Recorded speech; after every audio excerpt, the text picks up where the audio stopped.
자, 오늘 본문은 북이스라엘 왕 아합 때까지 모압이 조공을 바쳐왔습니다. 그런데 이 아합 왕이 죽고 나니까 모압이 이스라엘을 배반합니다. 그래서 이제 모압의 아들 왕인 여호람이 조공을 바치지 아니하고 배신하니까 남쪽 유다 여호사밧을 이제 도움을 요청해서 전쟁을 하게 되는 사건이 오늘 본문의 내용입니다.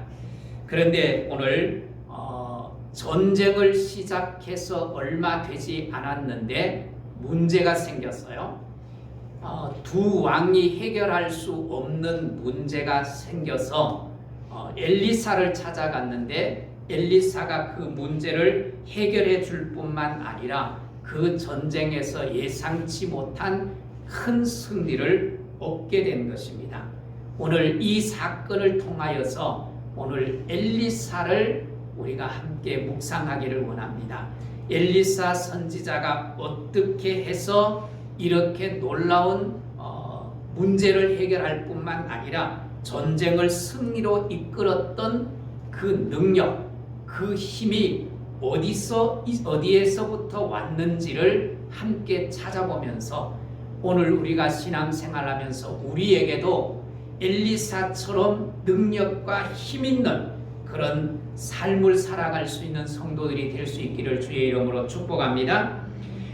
북쪽 이스라엘의 왕 여호람은 하나님을 버리고 바알과 아세라 신상을 섬겼던 아합 왕의 아들입니다. 이런 그 왕의 아들과 여호와를 잘 섬겼던 유다 이 왕이었던 여호사밧과 함께 전쟁을 치른다는 일은 참 기이한 일입니다.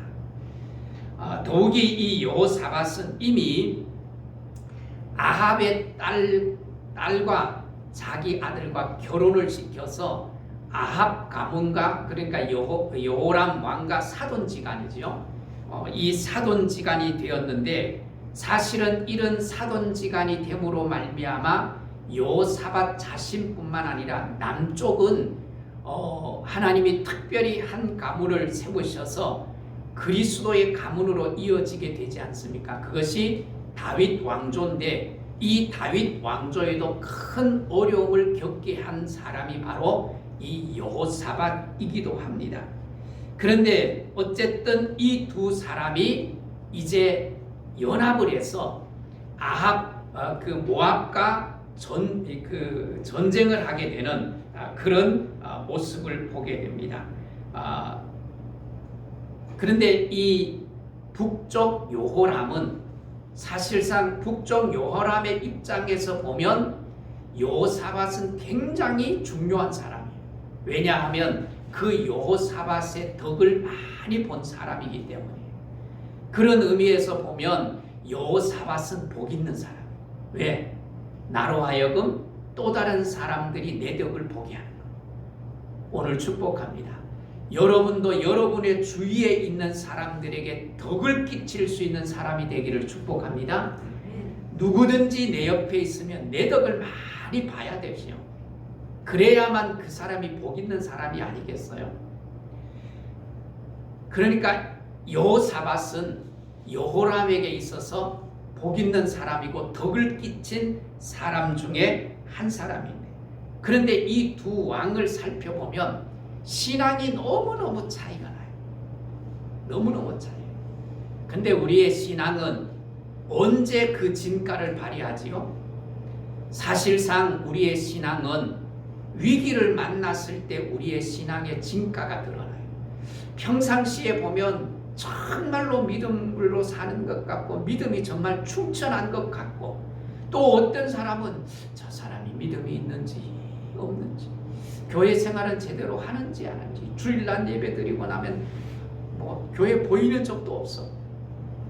근데 위기를 딱 만났는데 정말 믿음이 있을 것 같고 정말 믿음이 충천했던 것 같은 사람인데 하루아침에 문제가 생겼을 때 넘어지는 사람이 있는가 하면 믿음도 없는 것 같고 예배도 제대로 참석하지 않는 것 같은데 환난이 오고 어려움이 왔는데 당당하게 그걸 이겨내는 거예요. 견뎌내는 거예요.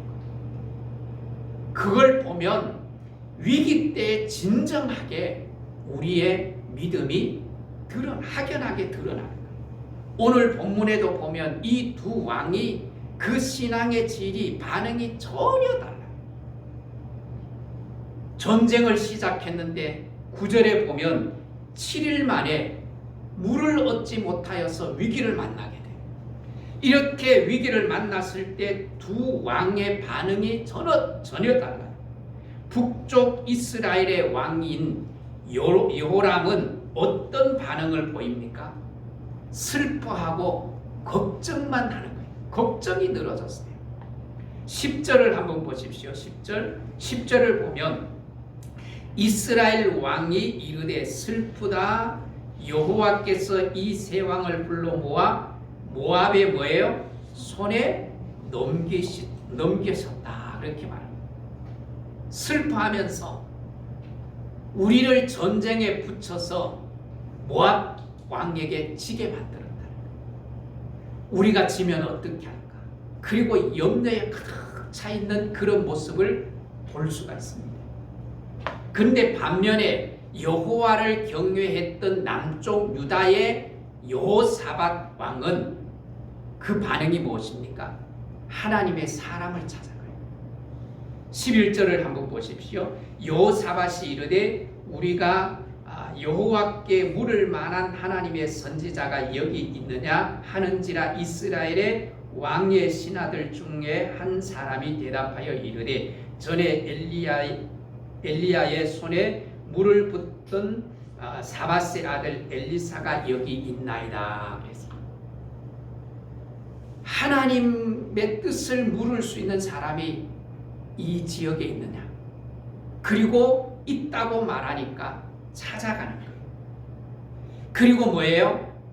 그의 도움을 입어서 문제를 해결합니다.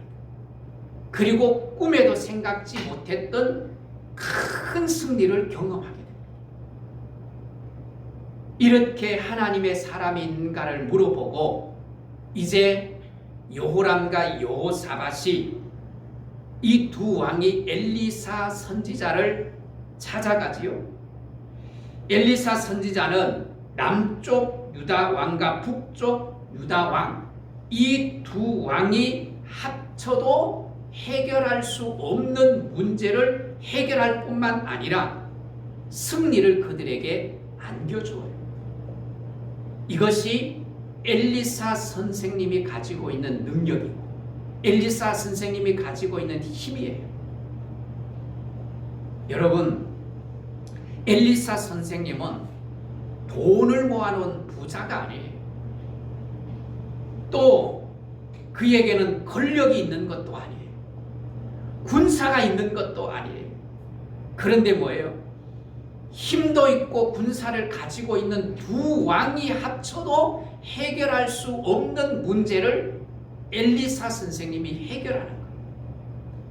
그러면 진정한 엘리사 선생님이 가지고 있는 그 힘과 능력은 어디서부터 왔을까요? 오늘 그 능력을 찾아보면서 우리 또한 그 능력을 함께 소유할 수 있는 복된 성도들이 될 수 있기를 주의 이름으로 축복합니다.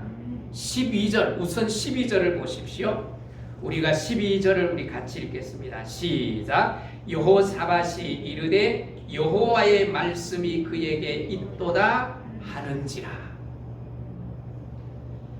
엘리사 선지자는 돈도 없어요. 군사력을 가진 것도 아니에요.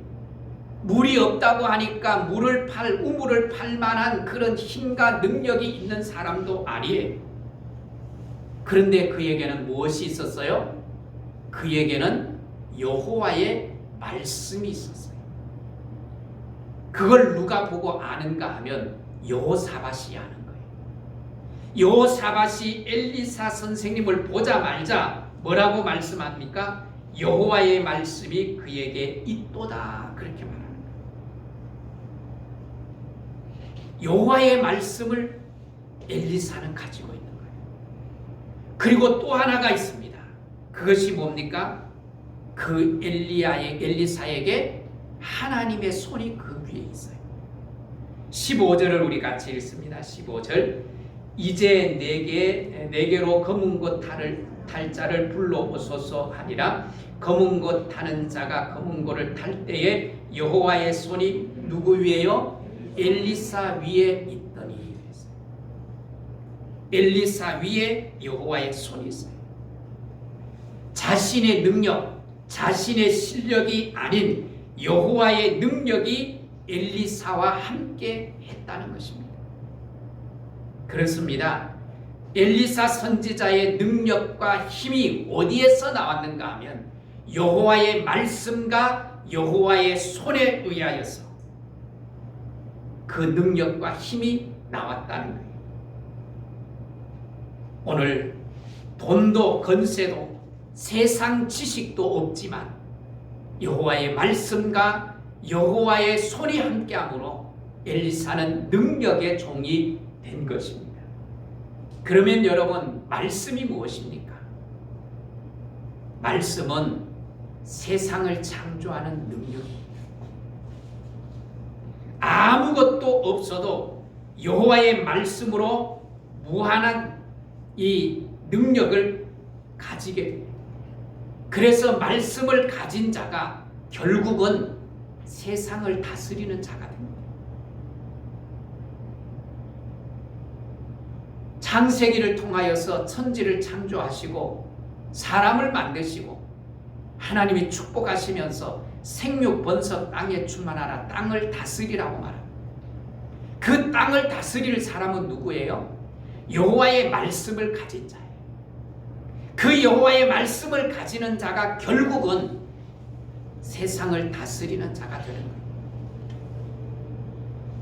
여러분, 이 하나님의 말씀이 결국은 뭐예요? 물이 없어서 위기를 만난 그 꼴짜기에서 물이 넘쳐 흐르도록 만든 거예요. 그래서 말씀은 아무것도 없는 것에서 모든 것을 있게 하는 능력과 힘이 곧 말씀이에요. 여러분 믿습니까? 아무것도 없어도 모든 것을 있게 하시는 능력이 말씀이에요. 오늘 그 말씀을 가질 수 있기를 주의 이름으로 축복합니다. 그리고 아울러 여호와의 손이 그 위에 있었다는 말이 뭐예요? 여호와의 손이 그 위에 있었다는 말은 여호와의 능력이 그를 돕고 있었다는 얘기예요. 이 여호와의 손, 그 능력을 힘입고 산 사람이 바로 엘리사 선생입니다. 그 하나님의 손, 그 하나님의 손이 430년 동안 종로로 타는 이스라엘 백성들을 어떻게 해요?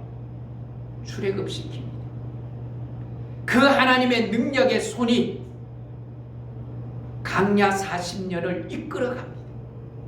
그 하나님의 능력의 손이 물이 없어서 목말라 할 때 먹이십니다. 먹을 것이 없어서 배고파 굶주릴 때에 만나와 메추라기로 그들을 40년 동안 먹이십니다. 이것이 바로 여호와의 능력이요 여호와의 손입니다. 그래서 신명기 5장 15절에 이렇게 말씀합니다. 우리 성경 한번 띄워보실래요? 신명기 5장 15절 우리 같이 한번 읽겠습니다. 시작. 너는 기억하라. 내가 애굽 땅에서 종되었더니 내 하나님 여호와가 강한 손과 편 팔로 거기서 너를 인도하여 내어섰나니. 이스라엘 백성들을 향하여서 하나님이 기억하라고 말합니다. 출애굽을 해서 가나안 땅에 들어가서 하나님의 말씀대로 살지 않는 이스라엘 백성들, 하나님의 말씀을 떠나지 말고 말씀대로 살라고 경고했음에도 불구하고 말씀대로 살지 않는 그들을 향하여 하나님 뭐라고 말합니까? 기억하라고 말합니다. 무엇을 기억하라고 말합니까? 나의 손으로 너를 애굽에서 인도해냈고 그 강한 손과 그 편팔로 너를 인도해내신 그 하나님, 그 하나님을 기억하라고 말합니다. 그 하나님의 말씀과 그 하나님의 손이 엘리사와 함께함으로 말미암아 왕들이 해결할 수 없는 일을, 그리고 그 문제 앞에서 어쩔 줄 몰라서 쩔쩔매는 두 왕들의 문제를 뭐예요? 돈도 없고 권력도 없고 군사도 없는 엘리사가 그것을 해결합니다. 엘리사 선생님은 화려한 궁궐에서 산 것도 아닙니다. 화려한 옷을 입은 것도 아닙니다. 그리고 좋은 음식을 먹는 사람도 아니었습니다. 그런데 화려한 궁전에서 화려한 옷을 입고 좋은 음식을 먹는 왕들이 해결할 수 없는 그 일을 이 엘리사는 행하고 합니다. 참으로 놀랍습니다. 왕들이 행할 수 없는 능력을 행하는 거예요. 여러분, 우리가 진정으로 추구해야 될 것들이 무엇일까요? 오늘 축복합니다.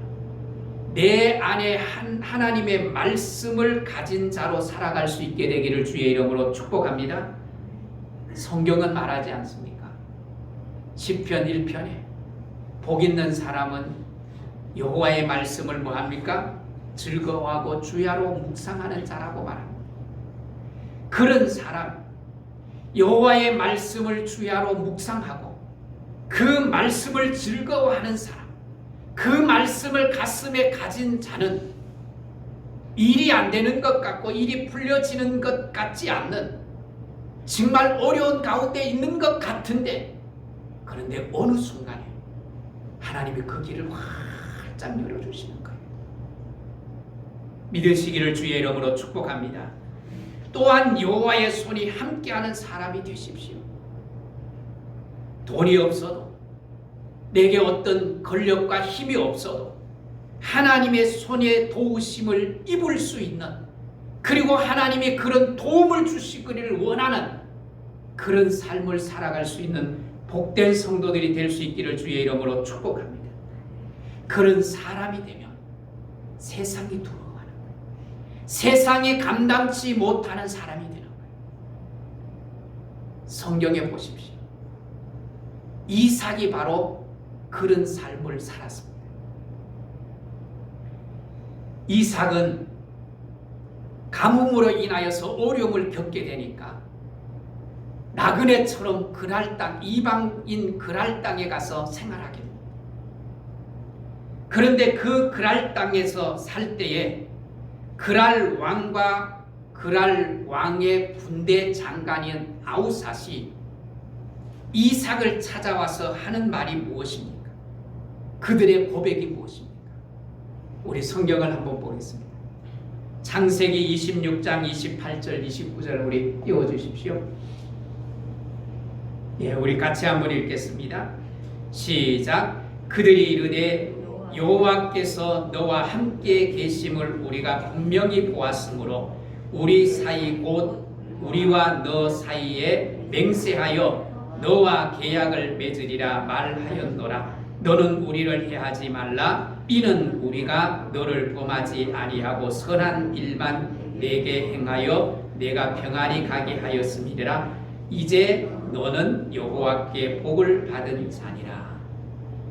우리가 봤다. 너는 하나님이 함께하는 걸 우리가 봤다. 하나님이 너를 축복하는 걸 우리가 봤다. 여러분, 말이 됩니까? 그랄 왕과 군대 장관, 지금으로 말하면 국방부 장관이 찾아왔어요. 왜 찾아왔어요? 두려워서 찾아온 거예요. 아니, 한 가문의 족장에게 왕이, 그것도 군대 장관을, 이 국방부 장관을 데리고 와서 두려워서 너희는 우리를 해하지 말라. 내가 봤다, 하나님이 너와 함께함을. 내가 봤다, 너를 축복하는 하나님을 내가 봤다. 그러니 너는 우리를 해하지 말라. 앞으로 서로 좋게 지내자고. 뭐라고 말하지요? 서로 맹세하여 계약을 맺자고 하는 거예요. 하나님의 말씀을 가지는 자, 하나님의 손이 함께하는 자는 세상이 두려워하는 자가 되는 거예요. 오늘 말씀을 가지고 하나님의 손이 함께하는 성도들이 되기를 주의 이름으로 축복합니다. 요셉 또한 그런 사람이었어요. 요셉은 종으로 팔려갔습니다. 이제 주인 이 애굽의 이 친위 대장인 보디발이 집에서 일을 하는데 친위 대장 보디발이 요셉을 보고 하는 말이 무엇입니까? 우리 창세기를 다시 한번 보겠습니다. 창세기 39장 2절 3절입니다. 띄워주십시오. 우리 같이 읽습니다. 여호와께서 요셉과 함께 하심으로 그가 형통한 자가 되어 그의 주인 애굽 사람의 집에 있으니 그의 주인이 여호와께서 그와 함께 하심을 보며 또 여호와께서 그의 범사에 형통하게 하심을 뭐했어요? 보았더라. 종으로 팔려왔는데 그 종인 요셉을 본 보디발이 하나님이 함께하는 것, 하나님이 범사에 그를 축복하는 걸 보았다. 어떻게 해서 이런 삶을 요셉이 살았을까요? 종으로 팔려가서도 하나님의 말씀을 놓아버리지 않았어요. 종으로 팔려가서도 하나님을 의지하는 걸 놓아버리지 않았어요. 그러니 하나님의 손이 그를 돕고 있으니 누구도 그를 무시할 수 없는 거예요. 오해를 받아서 감옥에 갔어요. 억울함을 당했어요. 그런데 결국은 누구 앞에 섭니까? 이제는 하나의 시위 대장이 아닌 그 나라의 왕 앞에 섭니다. 왕 앞에 섭니다. 왕 앞에 섰을 때 애굽의 바로 왕이 그를 어떻게 평가합니까? 다시 성경을 한번 보십시다. 창세기 41장 38절 9절입니다. 우리 띄워주십시오. 자, 같이 한번 읽겠습니다. 바로가 그의 신하들에게 이르되 이와 같이 하나님의 영에 감동된 사람을 우리가 어찌 찾을 수 있으리요 하고 요셉에게 이르되 하나님이 이 모든 것을 내게 보이셨으니 너와 같이 명철하고 지혜 있는 자가 없도다. 아멘. 애굽 왕 바로가 보니까 종으로 잡혀와서 자기 앞에 서 있는, 지금 죄수로 자기 앞에 서 있는 요셉 아닙니까? 그런데 그 요셉을 보니까 뭐에 감동이 되었더라고요? 하나님의 신에 감동이 되었더라고요. 하나님의 신에 감동되니까 우리 애굽에서 찾을 수 없는 그 명철함과 지혜가 있는 자는 너밖에 없다.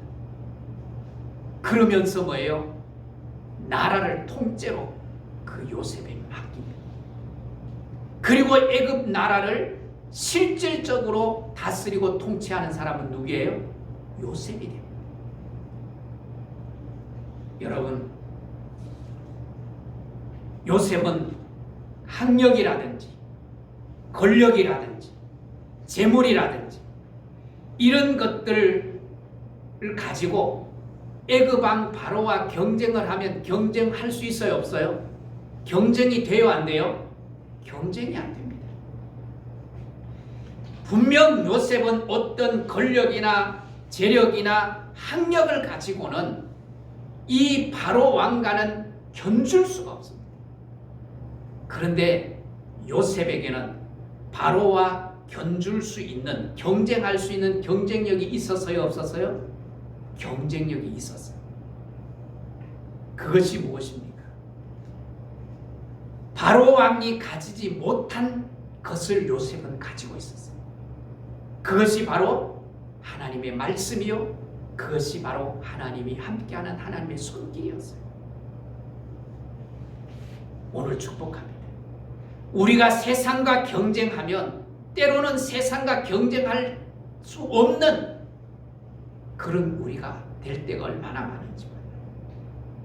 그러나 세상이 가지지 못한 그 무엇을 가지고 경쟁할 수 있는 믿음의 성도들이 될 수 있기를 주의 이름으로 축복합니다. 그렇게 세상이 가질 수 없는 것을 가지며 우리는 세상을 이기게 됩니다. 그리고 그 세상이 우리를 두려워하는 거예요. 그런 믿음의 성도들이 될 수 있기를 주의 이름으로 축복합니다.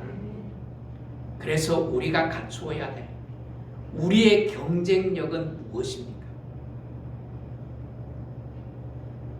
나만이 가질 수 있는, 나만이 할 수 있는 그 경쟁력을 갖출 수 있게 되기를 주의 이름으로 축복합니다.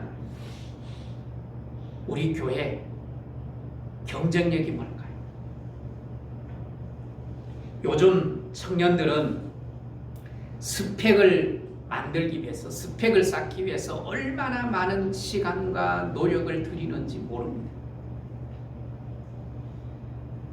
스펙은 그가 가지고 있는, 다른 말로 하면 사용 명세서예요. 명세서. 자신에 대한 설명서. 나는 이런 일들을 경험했고 이런 재능을 가지고 있고 이런 경험을 한 사람입니다 하는 자기 명세서예요. 그래서 이제는 그런 자기 명세서 스펙을 보고 세상이 뭐예요? 물건을 골라 쓰듯이 사람을 골라 쓰는 거예요. 그래서 내가 직장을 구할 때 그 내 사용 설명서를 보고 나를 써 주십시오. 그리고 거기에 나의 출신 학교, 나의 성적, 그리고 더 나아가서 토익 점수라든지 아니면 각종의 내가 가지고 있는 여러 자격증들, 이런 것을 가지고 나를 좀 써주십시오 하고 이력서를 내지 않습니까? 이런 조건을 만들기 위해서 5학년 수독하고 또 이런 저런 수상 경력을 쌓기 위해서 얼마나 많은 시간과 노력을 투자하는지 모릅니다. 때로는 그것이 안 되면 뭐예요? 아빠 찬스를 쓰고 엄마 찬스를 써서라도 그 스펙을, 자기 사용 설명서를 내밀잖아요. 여러분, 그러나 우리 그리스도인이라면, 하나님을 의존하고 하나님 안에 살아간다면 우리는 무엇을 가지고 그들과 경쟁할 수 있겠습니까? 무엇으로 그들과 다른 삶을 살겠습니까? 오늘 하나님의 말씀을 가질 수 있기를 주의 이름으로 축복합니다. 하나님의 손길이 나와 함께 할 수 있는 삶을 살 수 있기를 바랍니다. 나의 실력도 필요합니다. 나의 재능도 필요합니다. 그러나 그것이 정말 빛나고 아름답게 쓰임받기 위해서는 하나님의 말씀이 함께할 때, 하나님의 손길이 함께할 때 나도 할 수 없는 일들, 쓰임을 받게 됩니다. 오늘 진정한 나다움이 무엇입니까? 진정한 교회다움이 무엇입니까? 정말 진정한 교회다움, 진정한 좋은 소문은 어떤 소문일까요? 정말 우리 교회는 웅장하고 사람들이 쓰기에 아주 편리하게 지어진 교회, 우리 교회는 숫자가 어마어마하게 많이 모이는 교회, 그것이 진정한 교회의 자랑일까요? 정말 교회다움의 모습은 뭘까요? 진정한 교회다움이란 그 교회는 말씀이 살아있는 교회, 그 교회는 하나님이 함께하는 것 같아. 그게 진정한 교회다움이 아닐까요? 유럽 교회를 보십시오. 우리 한국교회보다가 더 웅장한 교회들이 얼마나 많고 역사 있는 교회들이 얼마나 많습니다. 그런데 말씀이 떠나버리니까, 하나님의 손길이 떠나버리니까 술집으로 사용되어지고, 지금 한국교회도 지금 그런 처지에 있지 않습니까? 많은 큰 교회들이 이단에 넘어가고 또 술집으로 팔린다는 이야기를 듣게 됩니다. 왜 그럴까요? 돈으로, 세상 권력으로 그 교회에 출석하는 교인 가운데 세상에서 얼마나 유명한 사람들이 그 교회에 출석하느냐, 그것으로 교회를 지키는 게 아닙니다. 교회의 진정한 능력, 힘은 여호와의 말씀이 살아있어야 돼요. 여호와 하나님이 함께 하시고 성령님이 함께 하실 때 가능합니다. 오늘 우리도 역시 마찬가지입니다. 세상과 비교되지 않는 진정한 힘, 그것은 여호와의 말씀, 신비한 하나님의 능력, 하나님의 손길이 나와 함께 할 때입니다. 오늘 축복합니다. 내 삶 가운데 하나님이 함께하는 삶을 살아갈 수 있게 되기를 주의 이름으로 축복합니다. 그래서 세상 가운데서도 당당하게 승리하면서 내 앞에 닥친 모든 문제를 정말 믿음 안에서 해결해낼 수 있는 그런 능력자요, 힘 있는 자가, 실력자가 되기를 주의 이름으로 축복합니다. 축복합니다.